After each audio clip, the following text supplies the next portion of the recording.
That's the Kobe Bryant. That's the Michael Jordan. These are not easy athletes to play with and be in a team with because the bar is so high, because their talent is so high.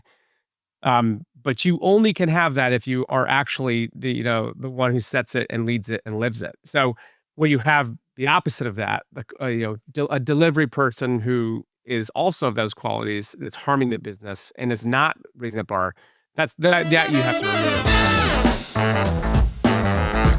Welcome to the Founder's Journey podcast, where we unravel the life stories of unique and successful entrepreneurs.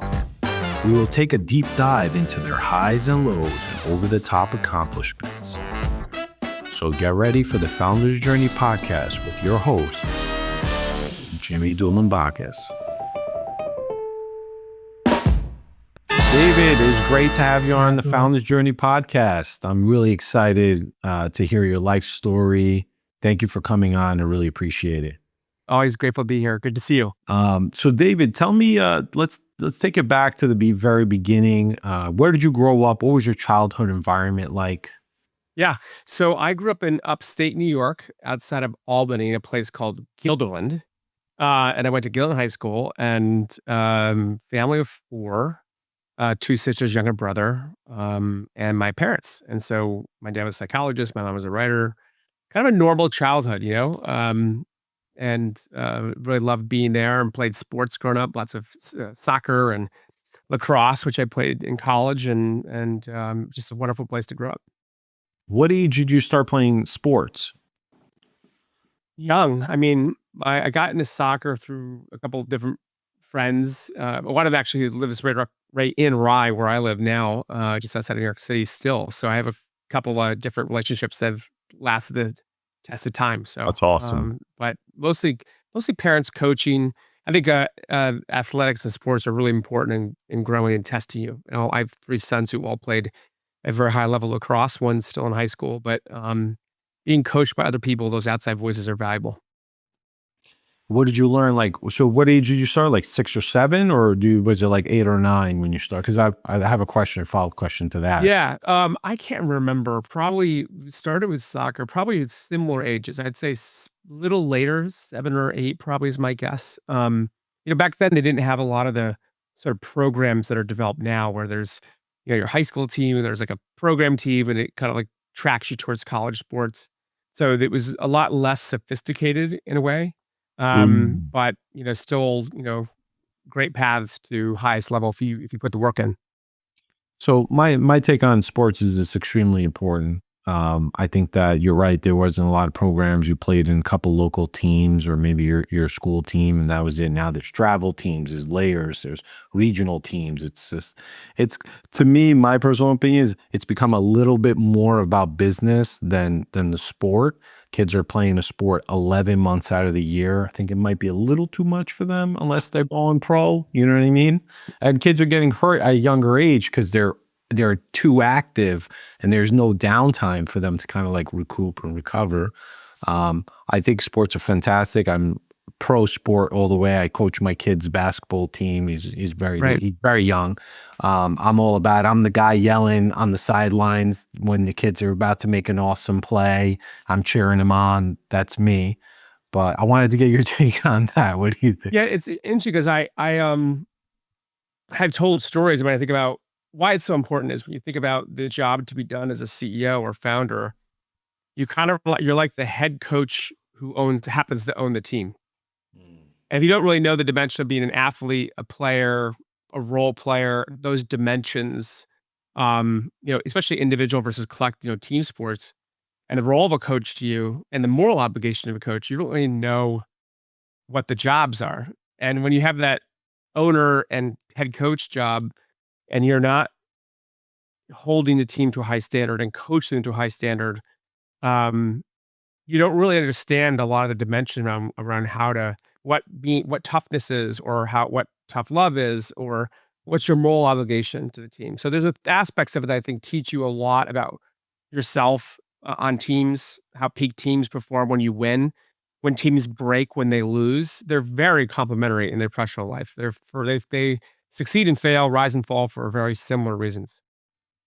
Well, they always mention like in like an engineer at a startup, they'll talk about a really good engineer, but they're toxic, and they always say you should never have them. They'll create toxic environment in your workspace. Think about like a sports team where you had like a really good player, but they were just yelling at everybody and talking down to their teammates. Like at the end, yeah, you might win a few games, but you're not winning a championship with that, you know? Listen, you need standard bearers for sure. I mean, when you work with people who wanna win, they're gonna push you. That's their that they're they everybody rises to the level of the peak performer, and vice versa. So what you don't want actually, um, sometimes you have excellent assholes. And when you have those as a CEO, if they're raising the bar and the team is staying together, that's a good quality to have. That's the Kobe Bryant, that's the Michael Jordan. These are not easy athletes to play with and be in the team with because the bar is so high, because their talent is so high. But you only can have that if you are actually the one who sets it and leads it and lives it. So when you have the opposite of that, like a delivery person who is also of those qualities, that's harming the business and is not raising the bar, that you have to remove. There's a great book, but I think one of the best, not think, I know the best business writer for startups is Ben Horowitz, Yeah, and his books, The Hard Things About the Hard Things love it. and, What You Do Is Who You are the best 2 books that you can possibly read about founding and leading a startup, of our generation. I love it. So, David, tell me now. Now you're a kid. You're in school. Were you good academically? Were you a good student? Were you social? Who was the young David? I didn't know this till later in my life, in my 30s, but when I had the same doctor for, like, 12 years from my first one in New York, he gave me a test for ADD, which I've always had a difficult time focusing, but yet I had founded companies and had some modest success. And, he gave me a test and he said, like, "You're 11 out of 10 for ADD." So he gave me this medication Um, called Strattera, which is kind of the opposite of sort of the Ritalins of the world, and, it completely opened my whole mind. I, like, realized, "Oh, I was stuck in first gear." So I was stuck in first gear, really intellectually. I felt like I was not smart, I wasn't a good student. Um, it was when my oldest sister went off to Cornell, and I was in 8th or 7th grade, and I was kind of a C plus student because of these factors. Um, I realized, like, there's no way you're getting into Cornell. She's getting Cornell with her grades and things. I was like, "You need to buckle up and buckle down." And so I did, and I just became pretty much a straight A student from that 8th, ninth grade through the end of high school. But I had really missed the gap of really the sort of elite sort of academic opportunities because, I was a little late in doing that. Also, my mind, I was still struggling with my mind. That was just pure brute force. When I discovered in my 30s that that was a real thing, it changed my life, honestly. I mean, within 12, 14 months, I'd written the #1 New York Times bestseller. I had started my next company. I had my leadership teams and those teams, I could track in totality everything was going on in the room. Usually I get lost either horizontally or vertically in conversations, and I could track. But I also found what I was good at. And so they helped me get in my box while I sort of understood their boxes better. That's what great teams do. They're like a puzzle pieces of which all the pieces are equal and they fit with no overlap, and one piece is responsible for the whole thing coming together. that's interesting. Like, wow. And let me ask you this: like, at the time, you was using brute force to get through, but you still were straight A student. Well, I wasn't able to take the hardest classes, and I was still ADD, so I wasn't treating it, but I also just did it out of, like, hyper discipline. So I self-learned how to create structure, in life and how to create advocacy and agency and systems-based thinking, and it kind of saved me. But I had to become very serious and very militant about it. So, I At a started with, young like, a age. Stephen Covey book and First Things First and The Search for Excellence. So I was really kinda like a 15-year-old kid going on 25. This is not a good thing. I had a lot of other major life events happen around this time, that really changed my life as I look back, family related, but those were the ones that really forced me to become disciplined. So I learned that, and then I had my mind opened in my 30s, and then sort of everything has changed since then. So it's a real thing. It's really my youngest son is, dyslexic and has some ADD and has gone to a really great school to help him teach him those things. But those were largely self-learned attributes on growth for me. You mentioned around 15, there were some life events. Is there any particular event you'd like to discuss that No, I changed? mean, this is I've talked about this publicly before. I don't wanna get into the details of it, but I had a sister who is now passed, who is, bipolar, and I just that sort of began that journey together as a family, as an individual, and, I with my siblings, my parents had helped take care of her for a lot of her life, but it was a beginning, it was a clear we all go through from 2 moments, before, after moments, where you were a person in the past and you're no longer that person, or there's your mindset in that world is now changed. It's Mm. identity level shifts. And and in doing so, that was one of them. And I became, a really disciplined workaholic for most of my life into my 40s. And then I started doing a lot of deep work with molecules and did a lot of healing. But those things make you who you are, and they're not good or bad. They just are. So, but they're distinct in your mind. The work to understand them is that a lot of things that you go through that change your life, the life and transition moments, when you look back, they're totally clear how they line up. It's like these three things happen, and then I became this person as a result of them. When they're happening, it's hard to be aware of how significant things are, moments, but they're totally clear to look back. Hindsight's 20/20 to say, but it's Mm. true, especially in life events. How well you navigate them, that identity level shift is how aware you are of the meaning of those things. So it's not that you're not aware that they happen, it's that it's the meaning you assign to it, the unspoken truth at that moment of who defined who you became. And that takes sometimes decades to figure out, of what those before after moments were assigned and then you lived out. And you kinda sleepwalk your life through until you get the answer. And then you're like, "Okay, great. Now I know why I was a workaholic or why I was doing these things and how to become, a whole human in the journey because you're asking those questions." Let me ask you, the workaholic, was there validation or comfort in working? Like as you were producing outcomes, was that giving you comfort and that's why it led you to keep Yeah. fueling that? Yeah, I referred to it as the dope, right? We all have our dope. We all the work, the accreditation, all those things that are part of the covering of self or the treatment of self. And, because of those events. And, um, eventually you have to come, as they say, it takes half your life to become friends with your mind. And these are all learning and businesses. These things are just attributes to teach you. Um, and it's interesting if you look back on a lot of the companies you start, in a way, they're just mirrors. They're just there to teach Mhm. you. That's all they are. Whether you're successful or you fail, it's not really about the business. You're more than the business. It's there to teach you because no one is ever going to remember your company. It's not going to matter in 20 years or 50 years. No one cares. No one's even thinking about you. It's just there for you to grow. So, what is the purpose of that journey in your growth? So, think of 'em as mirrors that are like school, life school, earth school, soul school.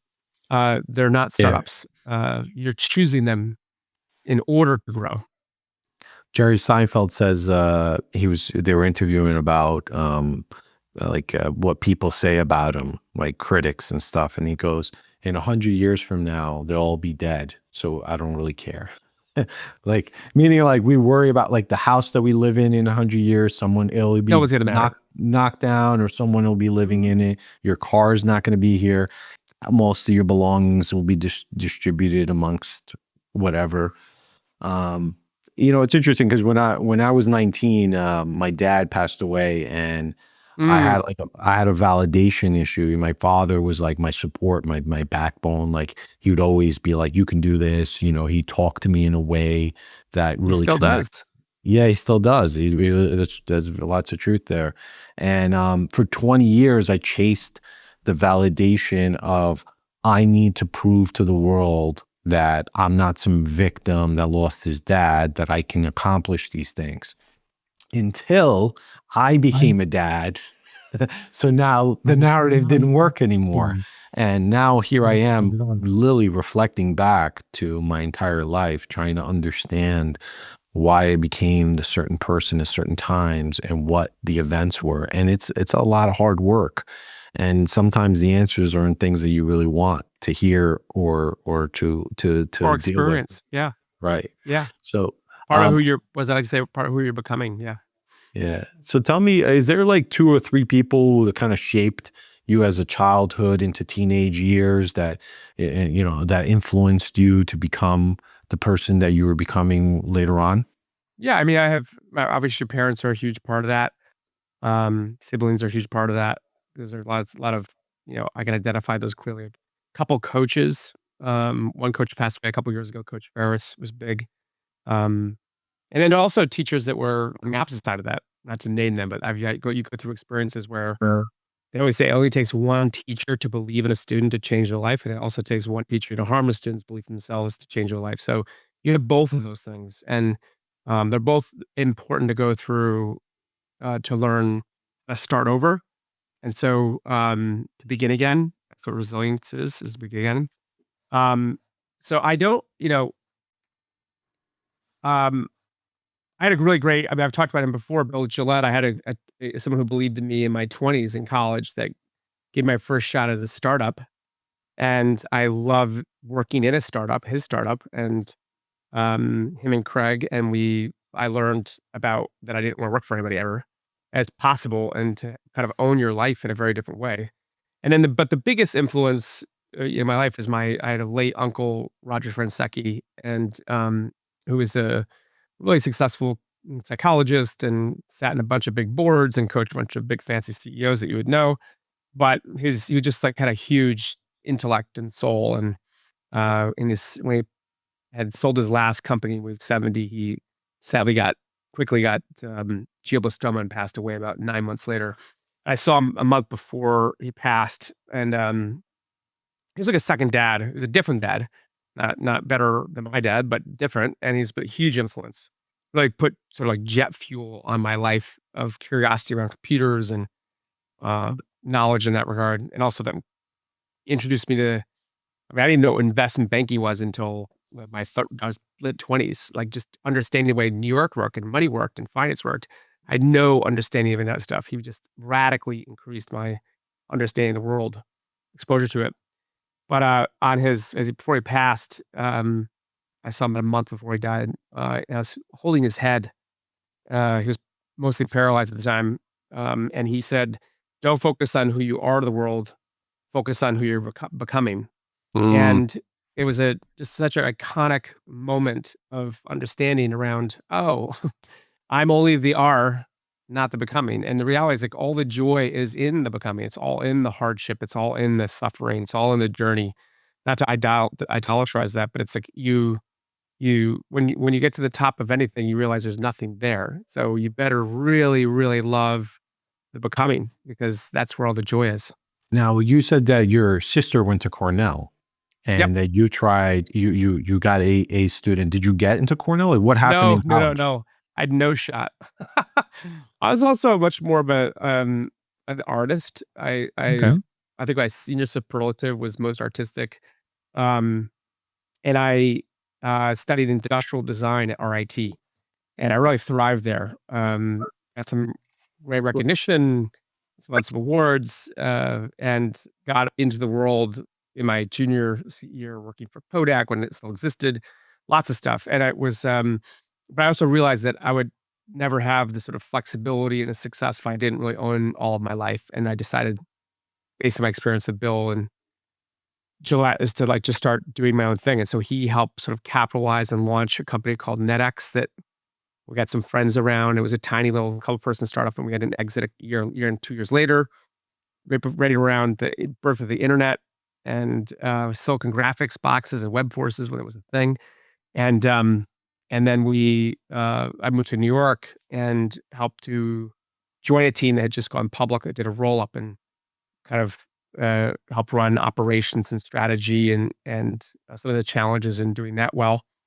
Met some of my best friends in my life, Vernon and Tony and others, but had a great experience, and then went out on my own again and launched my next startup after that. So How old were you on this startup, the last in one? my so the first one I was like in my 20s, 20 to 22.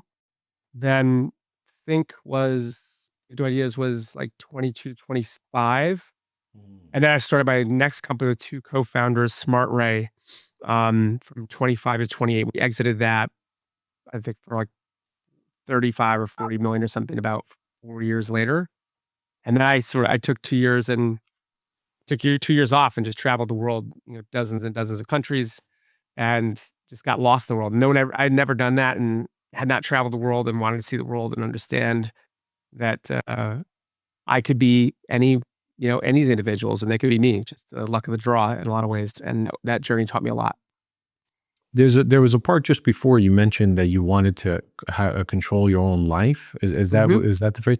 Is that why you got into entrepreneurship? Like, because it doesn't sound like your parents, like your uncle was that person, but what was the reason that you chose that path?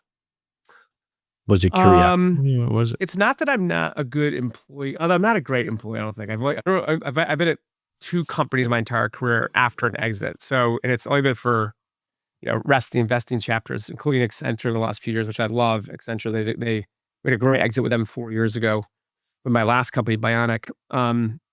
They're amazing people, amazing company. Um, I think for a couple of reasons. One is, I like to have one-to-one agency over things I deeply care about. So, I wanna negotiate away things that I have the gnosis of, the things I know are true. So, and when you're in of the 4 companies I've started through exit, all of them, really only 2 of them worked, and 2 of them were cosmetic wins, if not failures masquerading as success. And one in particular, like, absolutely broke my heart, with a really significant brokenness with that. But, this what it taught me is that I had to deeply, deeply care about the problems that I was facing, and I had to have a Mm. conviction that I could uniquely solve them. I had a proprietary gift. When I didn't have that, or I didn't deeply care or have a gift, the businesses didn't work. I just because you don't care enough, and you have to care at an atomic level to put the energy in to do these things at scale. It just takes so much to grow things. Um, and so I learned that when you have that state, that energy, then you could really have a lot of collective success with other people. Um, and I really love that. I tell my sons, I have 3 sons, it's like, have extraordinary positive impact on people in the world and be rewarded for that. But it should be 10x, not, you profiting, but the profit of others being rewarded to you. And so I think of my whatever economic gains I've had in my life as being sort of 1/10 of the impact I've had on the companies or individuals alive that I was rewarded by. And sure, I could have done things that were the opposite and made a lot more money, but I wouldn't be doing work that I deeply cared about, and I wouldn't feel the sort of karma of the reward was in concert with who I was becoming. So I found ways to live those out. I definitely want to touch base in a little bit about this conversation around who we end up becoming or trying to focus on that, which I believe your uncle Yeah. was talking to you about. Were there startups? I guess you said 2 of them didn't pan out. Were those the 2 that you were chasing the money and not the curiosity and solving the problem as much? I'm sure there was interest, but like, was there the Yeah. equation was different? Yeah, I mean, listen, I'm not saying that the intention was corrupt in doing Yeah, large startup me comp. There's neither. more of I just, they both were well-meaning, foundationally strong, culturally strong, talent, people, money, but they ultimately didn't work because I wasn't obsessed with the problem. Mm. I couldn't, like, sit across, for the Jimmys of the world who would know, like, talking to me that no one in the world cared more about that problem than I did. And, and when that's true, things really are powerful. When they're not true, you literally don't have the intention or the attention to solve it. because you're thinking about whatever your brand or your thought leadership, and it's like that's really about you. You're not sharing to serve. You're sharing to be served. It's a very very different karmic outcome. So that alignment, that inner world to exterior world alignment is, I think, central to any success you're going to have. And ultimately, it doesn't work. I mean, it doesn't work. So it has to ultimately work for you. And that's when you in that zone, it's very, very powerful. This is fantastic. David, I really, this, I mean, we could just end the podcast right here. We don't even need to go, but there's more to go. So we're going to keep going. Yeah, keep Uh, going. What do you want? so like, tell me about failure, your relationship to failure, right? Because you mentioned it a few times already in the beginning of this Yeah, podcast. Explain because you were saying you can't the each I'm not going to quote you, but each company, whether it works or not, is a like a vehicle for teaching you, for learning, yeah. right? Uh-huh. So explain that relationship that you have with him. Well, I think I've said this many times that success is a bad educator. You learn an order of magnitude more in failure than you ever do in success. Um, you know what failure feels like, so you can avoid it. You know the energy to get out of failure, to recover from it. So you learn what to do, what it takes to escape it sometimes. At what level of truth to yourself, to the team, to the world, what level of work ethic, work focus, attention, like all prioritization, they all become part of your ability, the lenses you view the world through to see the world for as it is. See as it is, so you Mm. can navigate it. But if you're just sort of wishfully thinking or you're fortunate and lucky, that's a really bad foundation to be, basing your life on. So I think if you haven't gone through brokenness where that biblical place of lying on the ground and sobbing, you haven't gone through growth. Um, and so that has happened. I've just had very, very difficult moments where, with 3 little kids, you're gonna lose it all and, you're at scale, hundreds of employees, tens of millions of venture, and, you have to surrender. You have to give it over. Give it over to the universe, give it to God, what we believe in, because it's bigger than you, and you have to Um, consider all the options and receive all the options that aren't even in your head or your mind, but they're in the world, but they're not in you. So you really ask for them. So if you're just controlling the narrative, you're controlling there's one view of the world and one outcome your ambition, your drive, your skill is driving to, you just don't see enough of what's possible. There's only what you believe is possible, and you could also be driving the entire company over a cliff. There's no truth in the room. There's just your truth. And you need to have people who believe in you and you believe in them, and there's a bridge of truth. So how do you get to a state of that with the humility and the learning to discover as opposed to, permanent? So there's like learning to give it over, accept all the outcomes means that you could and more than likely will experience public failure. And so you have to be comfortable with that. Otherwise, you'll avoid it. And that actually may be the answer is to fail. Um, and in doing so, there's a lot of freedom in that because you don't have to be right. You just want the truth and you ask for it. When you're not asking the truth, you're more likely to fail because it's not in the room and you're avoiding it because you have one version of the future, as I was saying. So those are lessons that only failure can teach you. Um, and you gotta go through them, that through, not out. But again, those companies were really the whole purpose was to have me experience that. So I knew I could get through it. I knew what it felt like to survive it, to what resilience is, at least commercial truth is, what it feels like, and how to share it with other people. Because most people or don't haven't experienced it or won't experience it because they avoid it. So why do you think they're afraid of failure? What is it because their internal voice or their internal perception of who they are can't yeah, there's a yeah. lot of reasons. I mean, shame, generational challenges, uh, you know, internal family systems. There's all sorts of reasons that shape your avoidance of fear. It's also the human experience, right? No one actively looks for it, but if you're gonna be an entrepreneur, you're probably actively looking for it for a reason because you wouldn't do this if you weren't actively looking for it. You want to face stare it down. It's the hero's journey. You want the test, you want the demand, you want the high heat, you want the impurities to move through you. You want to become, and otherwise you would find a way to be safe because that founder is not safe. So Is there's a there reason. You're choosing is you create your reality, you choose reality, you're choosing your life, and it's just there to teach you. You just better know what the mirror you bought because it's coming. that's rest assured. But can I ask you what's one of the biggest failures that you had in your life that you learned and grew from? Yeah, professionally speaking, that was the failure of Clickable was a, significant, you know, machine learning and ad tech play, during the 2006, 2012. We were back with the founders from USV and others, 250 plus people, big engineering team, one of the largest developers in the world on Google and Facebook uh, and others. And we were building, you know, this thing called an act engine, which would tell you how to do, basically what to do with your data and your spend to improve each day, the performance. Yeah. The truth is I actually didn't care. I didn't care about the problem. I loved building the company. I loved the team. I loved the investors. I loved the vision, but I wasn't really in the details.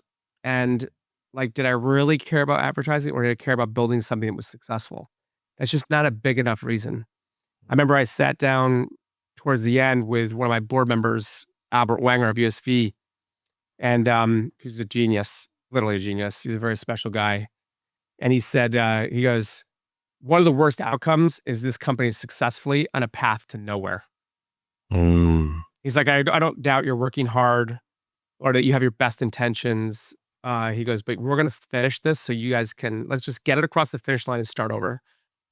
And what he was saying to me is like, you know, you got to a great point, but we don't care and we don't think you care. And he was very honest about it. And he was right. And it took me a long time to come to terms with that, but it taught me a really powerful lesson for all of us. And we made a couple, one or two big time fatal mistakes on partnerships and otherwise that taught us other lessons.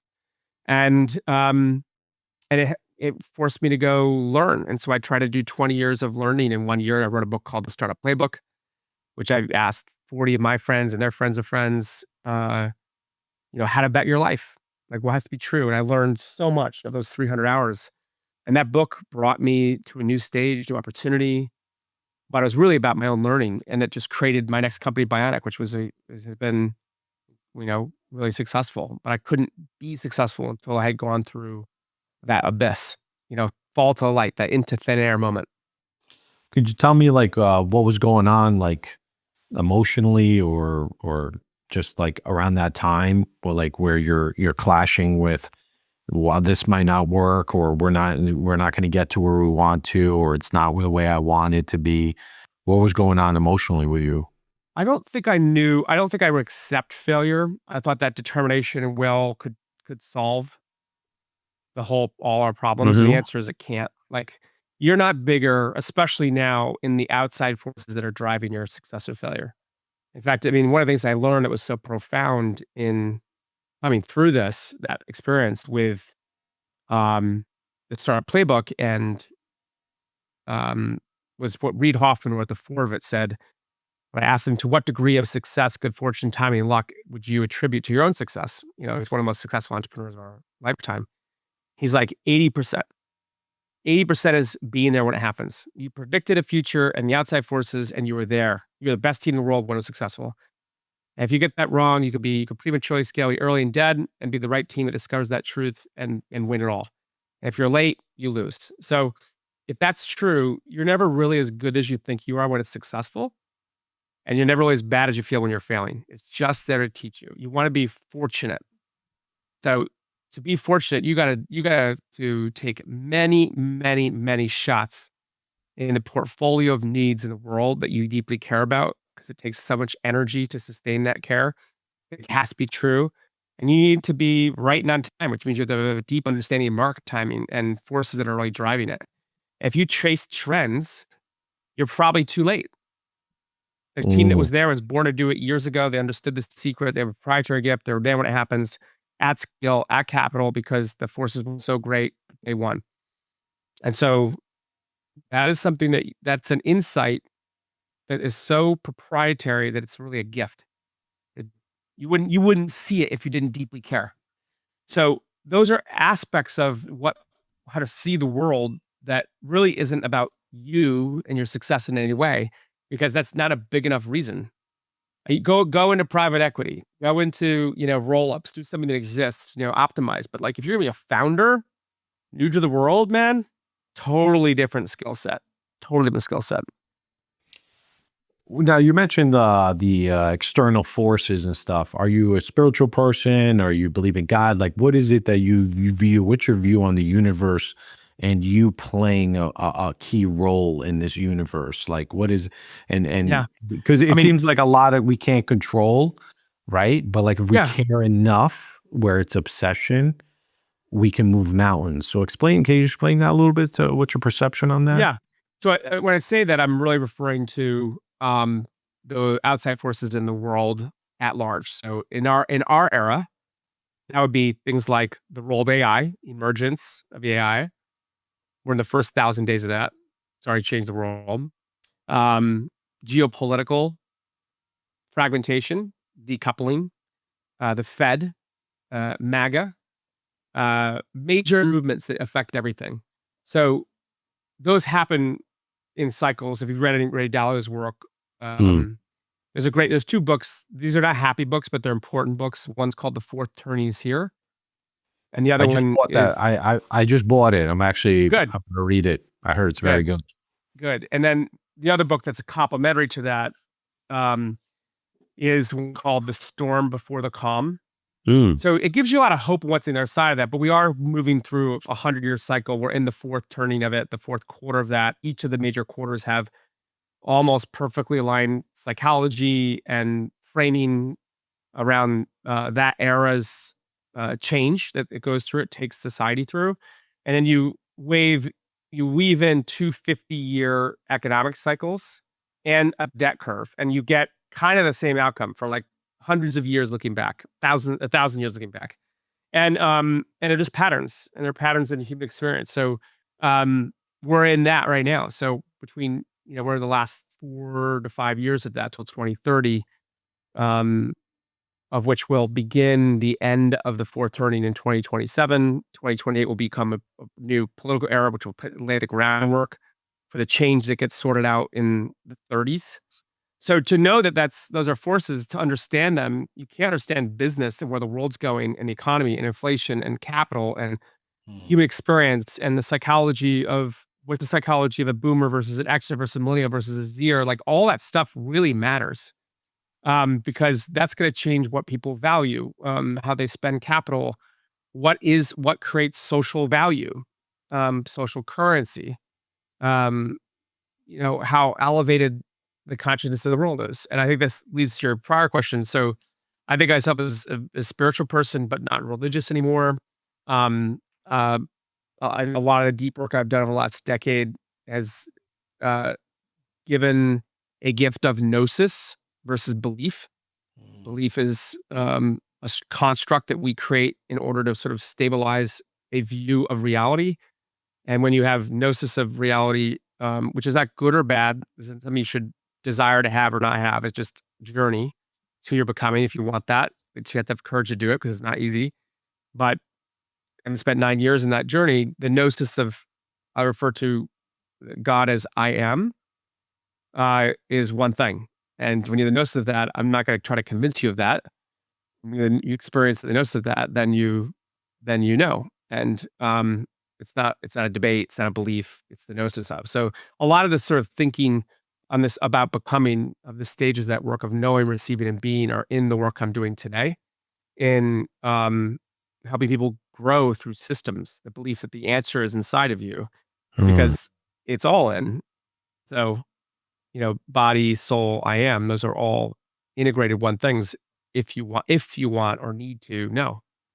But most people don't. That's okay too. We're kind of in the meat suit and we're working through our stuff. And that's also a perfectly fine journey. And they're not at war with each other. It just is. So when you sense that in the sort of language I'm using, there's a I still work extremely hard. I'm still very ambitious and but it's coming from that state, because I love to do those things, and I love the human experience of building and competing, and but in an observation way, Mm. in a way that's observing what's possible in me in life, but not in a way that's like suffering. That's the surrender giving the overstate. So you're in a very different state as you operate in. So I think that's part of the language and part of what you sense, which is why you asked the question, is around the nature of that. And I think that's part of at least my journey. And when you're becoming of the next version of yourself, do you say goodbye to the previous version? Is it like a closed chapter, or is it just you're on a train line and Yeah. it's just one stop after the other and it just keeps going? I don't know yet the answer to that. Okay, that's fair. I know there's stages of it, the learning. There's this idea of knowing, receiving, and being. And you could define those as any way you want. Those are mine over the last decade. But I don't, in the state of being, which when you return through these journeys, you're still back in, Jimmy and David in life, right? You still have Mm. all of life's stuff. You're bigger, but your experience is still small. So you still battle with that human experience. It's no different than you were before. Um, but I think as you are able to move through it, you move through it with a different awareness, if that makes sense. It's a different type of growth. It's growth, not suffering. So, and you're not motivated by suffering or the avoidance of suffering. You're motivated by, oh, this is just here to teach me. It's not good or bad, right? Your inner world isn't good or bad. The outer world out. The consequences could be, but you're able to bring agency and alignment and choice to that. It's like flipping the channels. You change the channels into the version, give enough time into the life you create. It's interesting. When I was a kid, my take on failure was bad, right? Culturally in Mhm. America, you failed your class, you failed this, you failed. It's a negative word, but actually, it took me a long time. I did a lot of work. Failure has changed, and I changed the word from failure to learning. Yeah, Right. I, 100%. I have to learn, and I can't grow. And this is obviously what you're discussing. We're aligned in that. Can you tell me a little bit about? You said you had three boys and whatnot. Like, what was your relationship? I guess, how did you balance being a full time entrepreneur? Moving mountains every day and raising three boys at the same time. I didn't. There is no work-life balance, there's no kid-life balance. It's one thing, and the key is 2 aspects. One is you have to bring the same love and drive of your individual desires in the world, success, to your kids and your family. Hmm.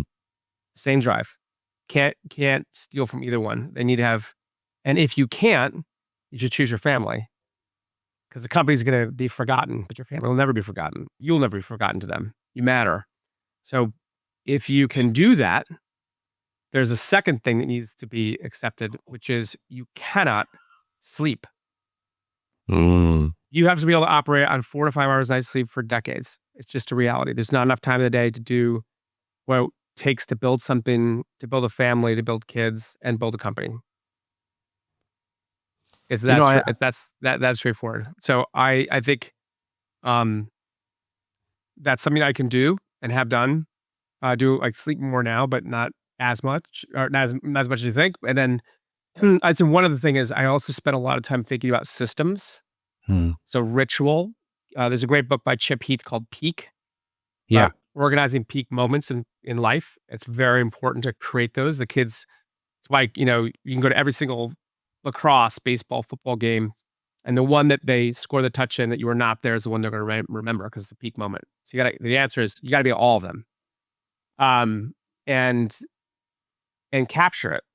Capturing, we have 32,000 pictures of our family's life. I probably have taken 31,000 of them.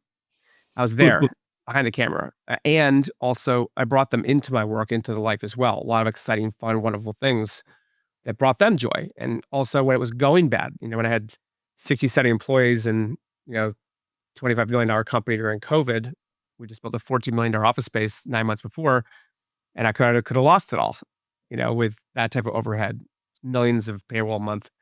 And they were in my life, in my office, while I was just driving to save it. And then we ended up becoming even more successful on the other side of it. But that was something I didn't hide from them. So there's just that the nature of entangling the journey with them, building systems, not sleeping, bringing your whole life to both equally.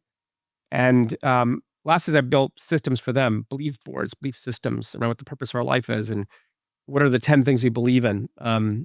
They have those symbolic things in their life as well.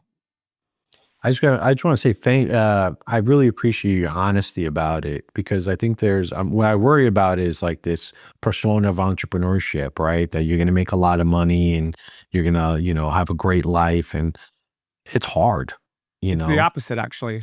You're And not gonna I make a lot of money unless you're very fortunate. yeah, You're it's gonna true. make less money, you're gonna have less time, less freedom, more responsibility, you're gonna suffer, um, much greater risk. Yeah. It's not safe. So you're do yeah, it's an irrational decision. Um, and the only way you can do that is because you irrationally cared more than anybody in the world about it. Oh. But for success or money, it's like one of the worst paths you can take. Yeah, I think I saw like an article about if over 30 years, if a person became an executive at a company, right? Hours versus income, and then the entrepreneur for 30 years, not including them selling or exiting the business is just like annual income. The executive makes a little bit more and has their vacations and their benefits and all that, where the Yeah, entrepreneur you're has you're to work. trading control of calendar and time and that stuff, which is a really a thing that's very real. So, I don't like trading because I know I can utilize my time and resources better than anyone else. Like, of the 150 angel investments I've made in the last 17, 18 years, 6 of them have made all the money, and the rest are paths to nowhere, I think. But no one knows anything. The greatest ROI I've ever had is in my own bets in myself, like, Yeah. way, way, way beyond, not even close. So, like, if you're not a good investor in yourself, in your own time, you shouldn't do it because you need someone to help you be a better investor of your time, which is, here's the role, greater context, here's your calendar, it's filled for you, here's your priorities given to you, and here's your reward managed for you. Like, that's perfectly fine. There's nothing good or bad about it. But if you have none of those things and you have to create all those things, and it's not in your imagination from problem solution model in a outside force, and you can work all the way back to the return on that time, you haven't figured that out, you shouldn't do it. You'll discover some of it, but, like, I know to the dollar the reward of my return on time for the next decade of my life at an exit Mhm. already. And you map that out ahead of time. Mhm. Yep. Maybe Yep. I'll ask you Every for that hour, formula. every day, I know how much value I spend in out and in, what the reward of that day is. Yeah, I would love that formula if you can send it over to me. I might need to use it. I think I'm undervalued. I'll be honest. Well, it also values your time differently as well. Yeah. Yeah. So tell me about like some of the things that you did with. Yeah, I know you had like 10 beliefs, systems that you put in place for your kids. Is there one or two that kind of stuck out that you would share with Yeah. other entrepreneurs? Yeah. So let me just pull it up real quick.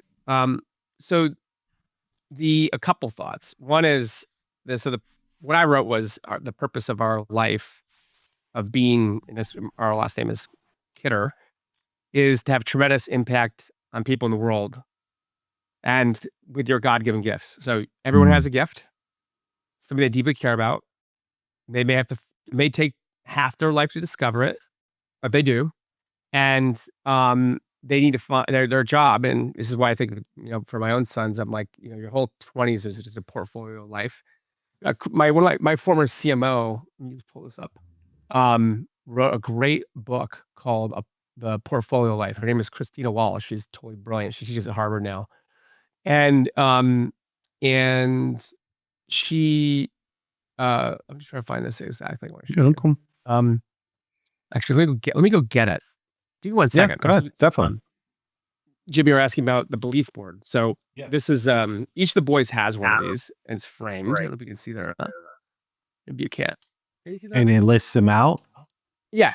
So it says the purpose of our life as kidders is to contribute our unique God-given gifts to have an extraordinary positive impact on the lives of others in the world, which means you can't take, you have to create for people. Mm. You're there to serve. But the individual faith, so we pursue an individual journey with God, family, we love, respect, and are loyal to each other and build family tradition. Attitudes, we're We're grateful and grateful and forgiving and very optimistic and optimistic polite. boy. Health, we make good They make decisions on decisions how on we how treat we our treat minds our and lives and bodies. bodies. Knowledge, we celebrate intellectual curiosity and invention. So, I think one of the most powerful, Tony Hsieh taught me this, which is the most powerful traits is to be curious. Ask why, Purpose is to pursue our gifts with passion, courage, and perseverance. Ownership, we take full responsibility for the planning, actions, and consequences of our decisions and resources. We choose experiences, we create a life of adventure and choose experience over things. Justice, we seek to serve and defend others with generosity without judgment.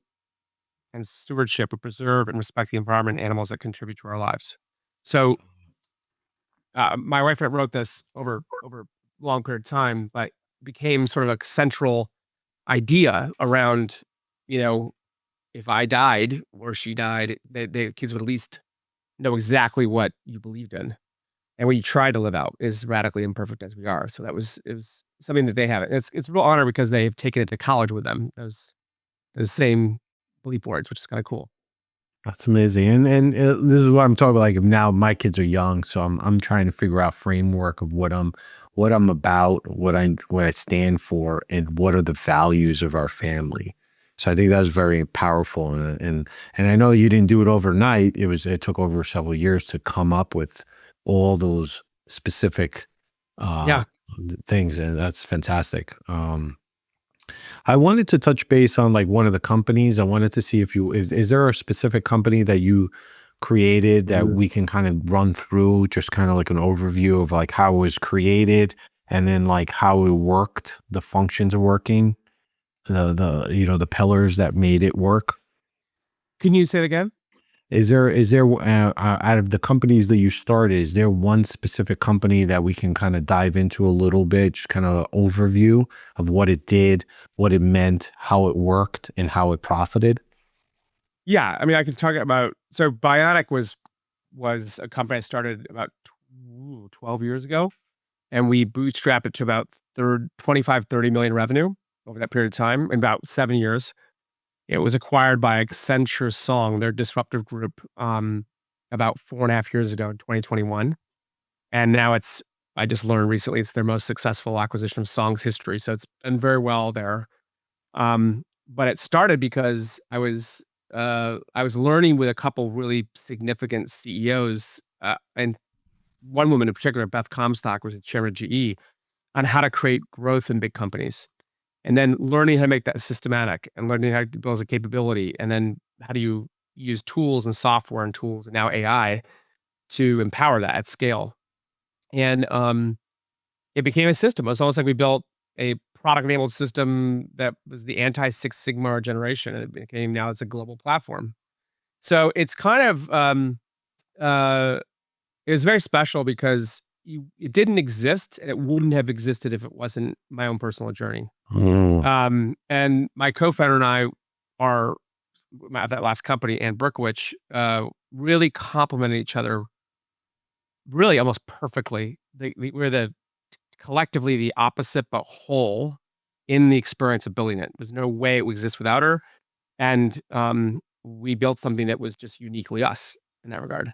So, those are real gifts, but the reason why they're gifts is because you deeply care. You wouldn't have seen it.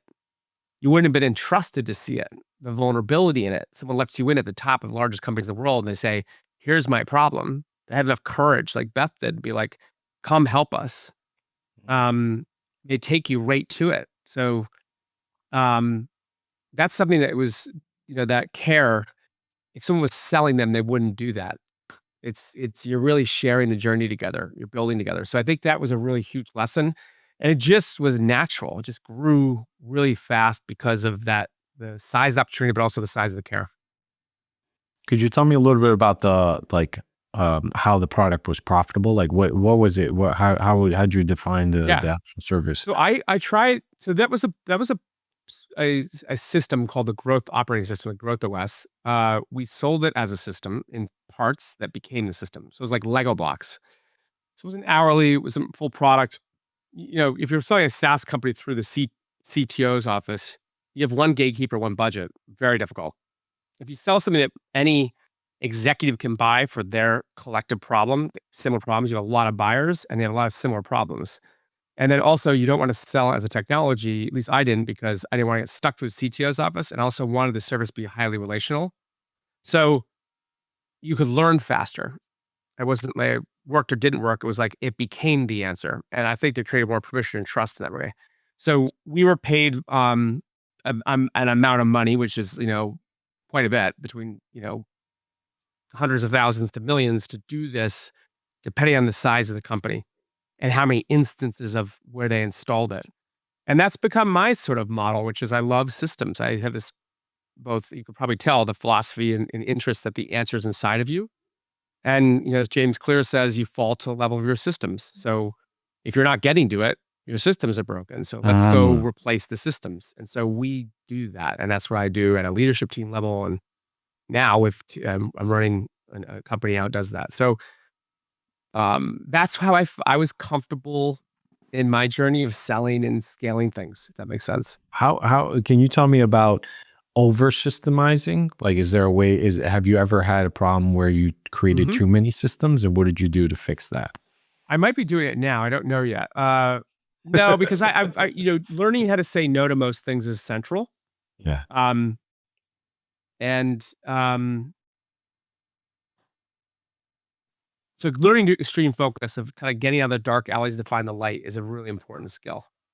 So you have to be able to get to those answers very quickly and, eliminate them.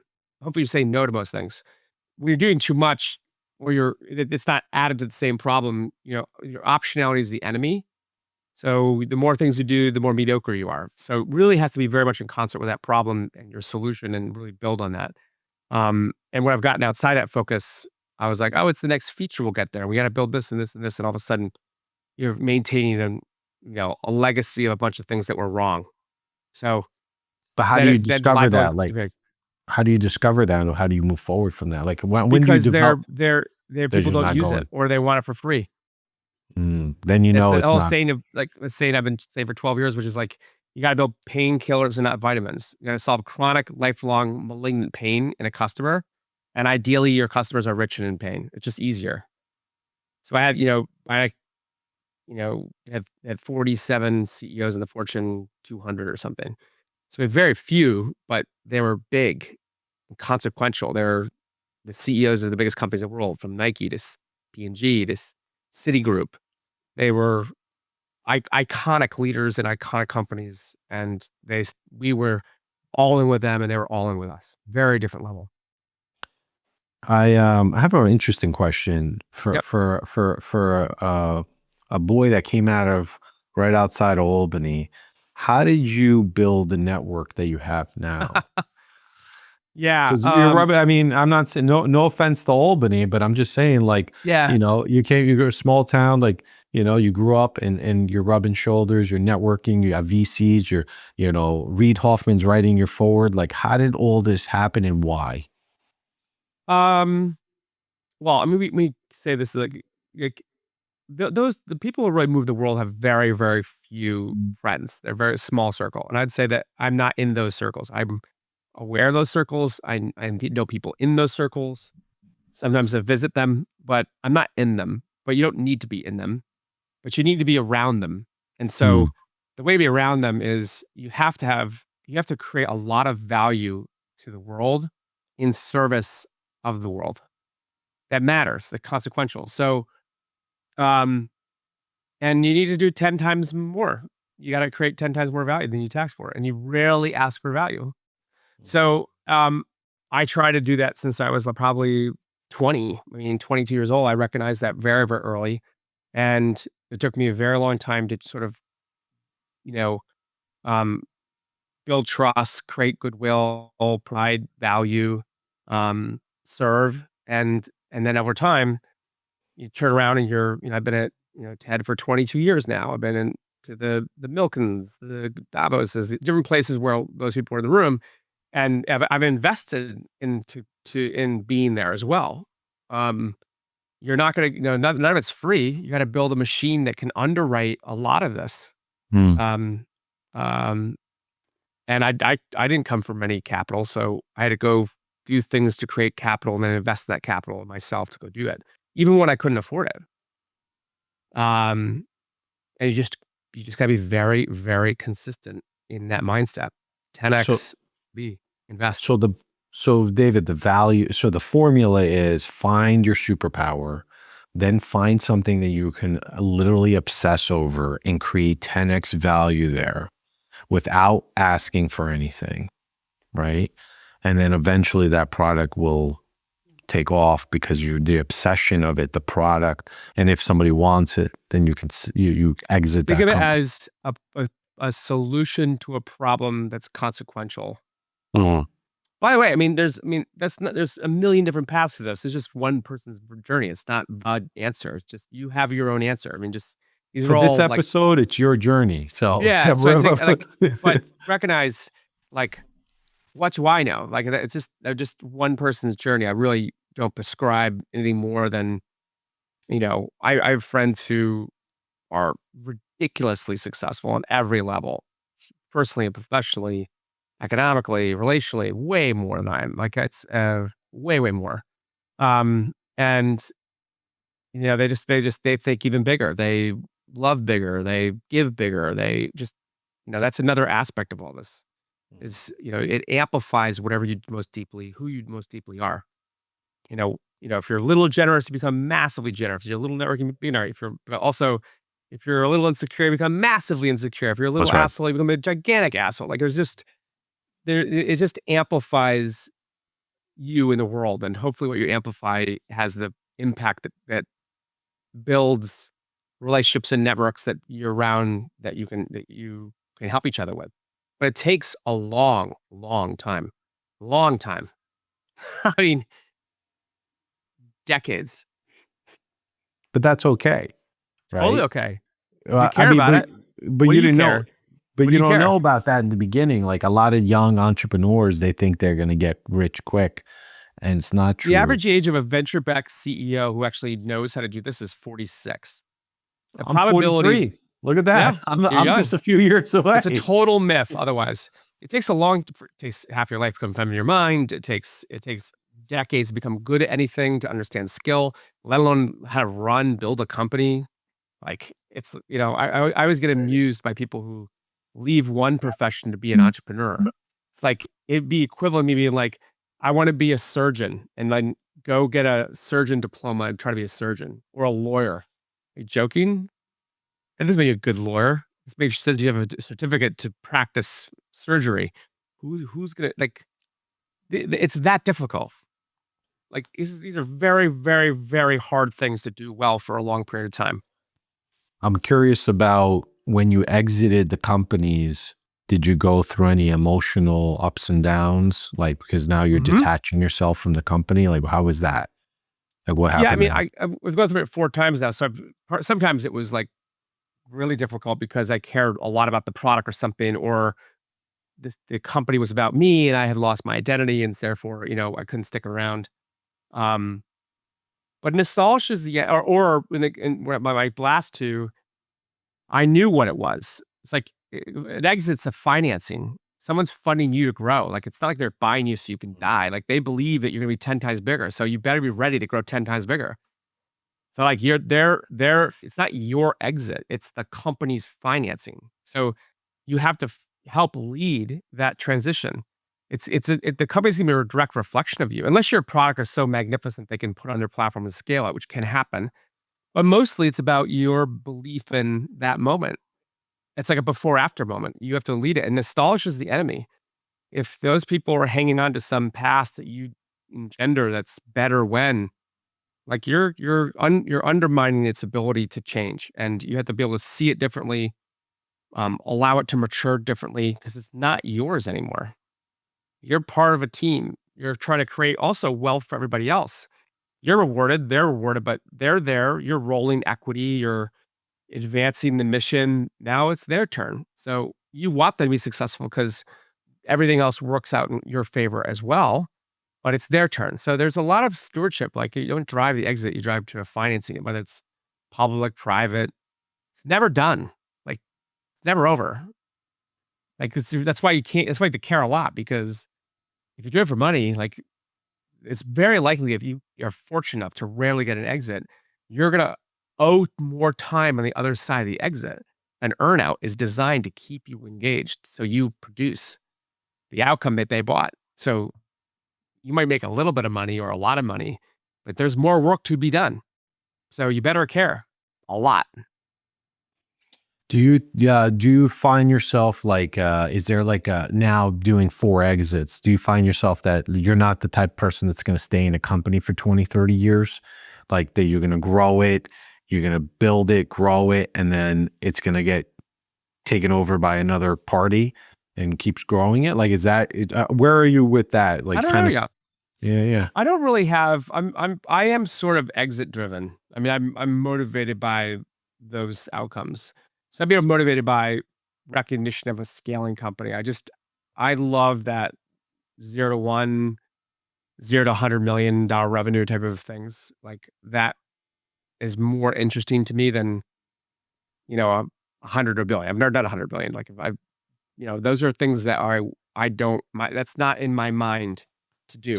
Which by the way is also a limiting belief because you set a ceiling of what success is, and then you drive to it. So you set an expectation, you're anchoring even your own expectation of things. So you have to be careful about in the becoming and surrendering is allowed to become what it's supposed to become. I try now not to ascribe what success is or the outcome. I'm trying to give it over so that that gets revealed to me because of the quality of the work and the ambition of how big it could be. I don't, it's unknowable. I'm trying to put a number to it because I really don't want to put that intention out there that would maybe undermine its ability to grow beyond it. Of course, So, when you do sell the company and they take it, like you mentioned, one of your companies is doing fantastic. That's fulfilling to you yes. because Yeah, you I mean, did, yep. you got, yeah. I mean, we had an offer for Bionic by iconic technology company, and I was talking, and then after I received the offer for both, I asked this president. I said he was going to buy it. I said, "What's the probability that this deal is going to close versus the deal I have?" And and I said, second part question is, what's the probability that in 1 year from now this Bionic is going to exist in its current form, scaling? And he said, the first question I said, what's the probability it stays together? He's like, oh, that actually closes. He said 60%. That once you sign that, we're gonna get it done, which is very common. Deals don't get closed. Two is, as he said, I said, "What's the probability I close this one?" He's like, 90. And then he goes, and then secondly, I was like, "And if we do this deal with you, which is for more money, quite frankly, what's the probability that Bionic even exists in another year?" He goes, 30%. And I said, "What would you do if you were me and you deeply cared about this?" He goes, "I would take that other deal." Wow. That's And very I really honest. appreciate he's a total truth teller. I won't name him or the company, but in my mind, I honor that his truth because it was true, and we made the right decision. Turns out, my responses to him was, "You're 100% right. That's exactly what I'm gonna do." So it was a kind of a roundabout way to have him hold a mirror up because I was turning his deal down, but it was a really honest conversation in the way we arrived there that was imbued a lot of trust, you know? Yeah, especially in the future, you never know, you might cross paths Of again. course. Yeah. Of course, absolutely. You know? Okay, I just want a couple roundup questions. Okay. One thing that I want to close up from before you talked about the fourth turning. What is David's prediction on the US economy? Like where are we going to be in the next 5, 10, 15 years? Like is it roses and flowers, or Um, is it another Great Depression, or is it neither? no one knows anything. Okay. I mean, so I think I would just say that I'm prepared for anything Okay. from an asset perspective, from life, safety, success, unlimited growth. I think there are um, really big outside forces to pay attention to. So one is the role of AI in uh, workflow jobs. So less senior, more junior. We see that now happening. Um, and at what scale does that eliminate those jobs, and where do those people go? That's a really big deal. I would be paying attention to that as it relates to it could create a lot more jobs, quite frankly. Yeah. People misunderstand AI. There's a great narrative that has been told many times about radiology. AI is much better at discovering cancer and other maladies in AI through imaging than a human is, but you still need a doctor because it creates mistakes, and because it's driven the cost to basically zero. Now we scan everything, so we need 10 times more radiologists. So that's the story, but I don't know if I'm 100% right, but it's along those lines. And I think that happens in a lot of other places, and models change. So, like, maybe it does disrupt law, but, like, maybe it drives the cost of law down so that we use lawyers for everything. I would spend I want more law for the same amount of money I spend. I just don't wanna spend more money on law. So if I could do more, I'll continue to spend it. So, like, that is a model innovation. So there's aspects of our life that will radically change, more service, more care, more things, like, that's gonna happen. The question is where. And for the people who can contribute to that, there's a lot of reskilling and shifting that has to happen so we can move into more hard problems at scale. So I think that's a way to think about it. But if that doesn't happen, or it eliminates $25 billion pretty much jobs in, junior roles and workflow, you'll have civil unrest. So it's a big outside force to pay attention to. I'm hopeful that that doesn't happen and we navigate that. The other part about it is that you have to also think about what has to change for AI to be able to do that. So we need better language models, which are really expensive right now. That cost has to go down. Energy cost has to go down. We can't transfer the cost of that disruption to people who are, you know, underwriting that progress through their energy bills and going bankrupt because of that. So that has to get solved. Um, so those are big forces. Healthcare costs, greatest shifting and greatest driver of bankruptcy in the United States. So you almost need a miracle like micro reactors to underwrite this that have to come from AI. Fusion has to be able, like, maybe fusion gets invented where we eliminate the next 20 years substantial swaths of the energy cost in the marketplace because you can use AI to balance the magnetic balancing of plasma in a tomahawk reactor. Those things, like, something has to happen, break in the system for the system to work to make all these ins and outs happen over time. And then you have to look at the sort of larger markets, which is, what is the role of the Fed? What's the role of, the purchasing power of the dollar, the role of the dollar in the world versus BRICS, the rise of China, quality of militaries, the lack of reliance of the US and Europe. There's just all these major unknowns, but I think they're known unknowns, and that's good, but they need to be observed. You got to monitor outside forces. But um, the fourth turning would suggest that um, things will get worse before they get better. How they get worse could be any number of things that I'm outlining. I haven't talked about the geopolitical kinetic conflicts that the world is facing now. That we are in a gray world war anyways. The question is how kinetic does it get? Um, I just think but the world's still working. There's still problems to be solved at scale. There's still opportunity kind of everywhere. There's still capital everywhere. There's money. There's a $70 trillion river flowing through our lives, and the question is, are you in the river? And are you in a boat with a bunch of people? Are you on the sideline? Are you someone put you there? Did you put yourself there? Do you want to get back in? Like, um, the curiosity, the invention, the agency of your life is something that you choose.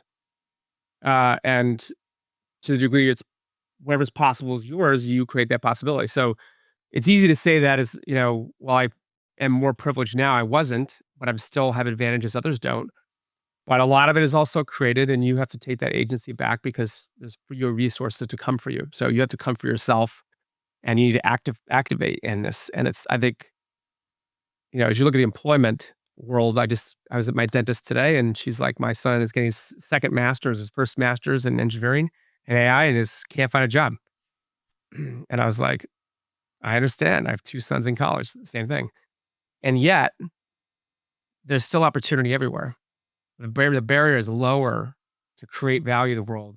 You just have to change the way you view how value is created. So, anyways, I think that that is something that is very, very important to drive a sense of agency and ownership and locus of control to be able to navigate this era, having a clear picture of it, be aligned and in that locus of control. I love it. I love it. One last question, then we'll wrap up. Yeah. If you could go back to your 20-year-old self, um, what advice would you give them, knowing what you know now? I mean, a lot of things. Oh my gosh. I would say uh, have grace to and for yourself and others. Um, buckle up. um,